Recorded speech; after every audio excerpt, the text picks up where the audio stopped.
comparing it to what Elon Musk is spewing out, unfortunately, on X, you sound like Brett Stevens now, with all due respect. It's a joke. That's a real time. And you sound like him, who looks like Rachel Maddow. Ken Martin guy, he said something I've heard Democrats say a lot. We didn't get our message out. Maybe I'm paraphrasing, but and I've said this before to Democrats. No, you did. That's the problem. Yeah. You did get your message out, and people don't like the message. But it was Axios that they gave the new media seat to, and that is to Mike Allen, who is like an established reporter in Washington. Axios has been around for like 5 years, sold for $500 million. I don't really consider it new media, and I thought it was interesting that was their first new media. It is new media, because old media sells for $1. That is true. The media machine is in overdrive, churning out its usual narratives. But one man just threw a wrench in the gears and exposed the hypocrisy for everyone to see. Bill Maher, the unapologetic liberal comedian who isn't afraid to criticize his own side, just obliterated an MSNBC host for diving headfirst into the endless Trump obsession. But what exactly did this host say to set him off? And how did Maher's ruthless takedown leave them scrambling for words?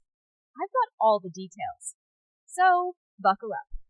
Oh, and before we dive in, make sure to hit that subscribe button. Trust me, you won't want to miss it. Ken Martin? Yep. I was not aware of who he was before. I did not think it got off to a great start, because I think they need to completely reroute themselves, and I don't think they did it. What do you think? Now, let's break it down. Maher asked a very simple question, one every Democrat should be prepared to answer by now. What's the plan after losing to Trump? Seems fair, right? Many rational political strategists would see that as an opportunity for self-reflection, a chance to regroup, rebrand, and figure out how to reconnect with the voters they lost.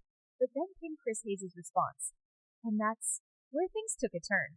Instead of offering a clear answer or acknowledging the party's missteps, Hayes danced around the question.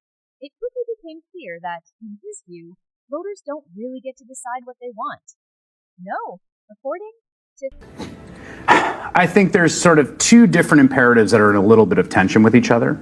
So one, I think there's an imperative right now for the party to stand up against the most destructive things that Musk and Trump are doing. And I think they're doing some genuinely destructive things. I mean, there's people walking around the world right now with like devices inside their bodies from clinical trials sponsored by USAID that they can't get out. The guards that were guarding ISIS prisoners in Syria were paid on USAID salaries that got cut off. There's a 25-year-old mucking around the code base of the Treasury system. So there's things they have to do to try to oppose. But it's also the case that like all of the reflection that happened after losing that election and trying to figure about how do you win back people you lost was real and true. And I guess my feeling is you got to fight, you got to try different things, and you have to be authentic. You can't like reverse engineer any of this off a blueprint. And I really think this is true about politics. Steve Jobs once said, it's not the customer's job to know what they want. Like, it's our job.